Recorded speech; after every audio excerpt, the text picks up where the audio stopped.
Welcome, folks, to this episode of the Weekly Word. Father Ed here. Brother Dominic. We are contemplating the 33rd Sunday of the year, and what is notable about that is that there's only 34. So, and in typical fashion of the church and the ministry of the Word in the church and the Scriptures, these last weeks of the liturgical year leading up to Advent, which is the new liturgical year, they are typically what they call in Bible class apocalyptic, meaning having to do with the end or the fulfillment of all time. So, the scriptures this week do not disappoint in that regard.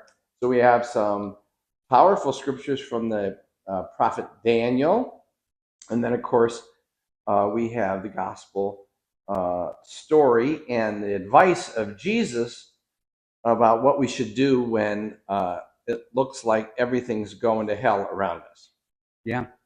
And, I think we've all had some experience conversationally about the apocalypse or in movies and media and things like that.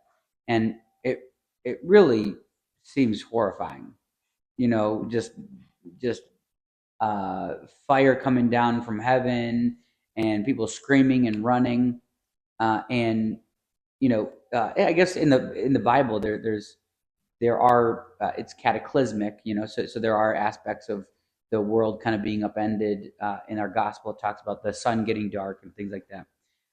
But really, if you look closely at in context, look at the Bible, it's not about fear and burning and all that stuff. It's about encountering God. And so when and the idea of the end times is that the heavens and the earth are supposed to be united. And so as people in the grace of God, this is not something that we're going to be panicking about, but really something that we're delighted in if we're truly ready to experience God's presence. Right. So I would say what Jesus is recommending is that, okay, I know you're all excited about the end of the world, and maybe you are. Father Dominic and I were talking about how many conversations we have had in the last 3 or 4 years. Of course, COVID is in the middle of this, but now we have the World War III, right? And Iran, the great demon or whatever, Satan is going to upend the world. And frequently people are saying, Father, do you think this is the end of the world?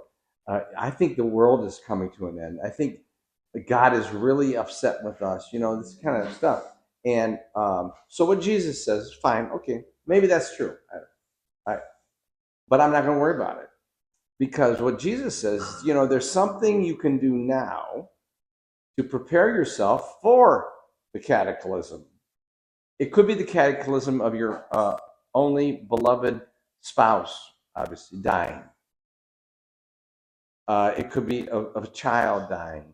It could be yourself, your own mortality. So whatever the cataclysm might be, or it could be, obviously, the end of time, it could be the nuclear war, whatever, however you're imagining it and what you're afraid of. What I think the Lord says is that, listen, when you see these things start to happen, you have faith. Do not be afraid and look for me. Because if it is the end of the world, if it's the end of your world, we should trust that Jesus is standing near us, he says. I am near, just at the gate. So, we just had some friends pass away, and they said, and maybe you've had this with your loved ones, they said they were reaching out at the end of their life. And we oftentimes speculate, well, what were they seeing? Who were they seeing? What were they reaching for? And I like to think the people of faith That's what they're seeing. They're saying, there he is. He promised me he would be near, just at the gate. And now I see the gate is open for me. So maybe in our tribulation, however personal it might be, our devastation, the end of our life as we know it, whatever. Maybe instead of being so fearsome for us, for those of us who believe, maybe it is the invitation to look around and see, well, where's Jesus? He said he would be near. And where is the gate that he said the gate is narrow, but so I better look for him because that's the only way I'm gonna get out of here alive, so to speak. So I think that's what I'm hearing the gospel today. So don't be afraid. Build up your faith, trust, and hope. And if you're in the dark spot right now, pick your head up and look for Jesus because he's near.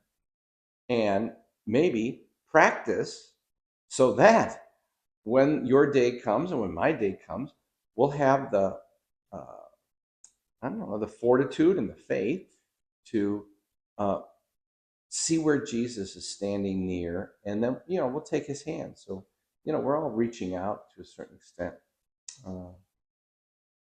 And Absolutely, yeah, and I think as Father Estek said, that we need to practice for the end times, and so in order to practice, we need to cultivate the peace and the joy of seeing Jesus now, and so if our lives are not filled with peace, then our end might not be filled with peace. Right. And so the more we can cultivate that peace now, the more we can know confidently that we will be at peace gazing at God's presence. And so, especially in times where we can get consumed with stress of news and even our own family issues and things like that. The Lord promises we could have peace, and especially desires for us to have peace forever. Right. Yeah, that's great. So it might be challenging to recognize Jesus in the end times, like where is he standing near? If we haven't practiced, I like that, haven't practiced seeing and knowing and hearing and loving Jesus now. I imagine it's going to be hard to recognize him and where where's the gate, where is he standing near if I don't have any familiarity with him at all by the faith lived now. So yeah, I think that's great. Great advice. All right. Have a good week. You too. Bye.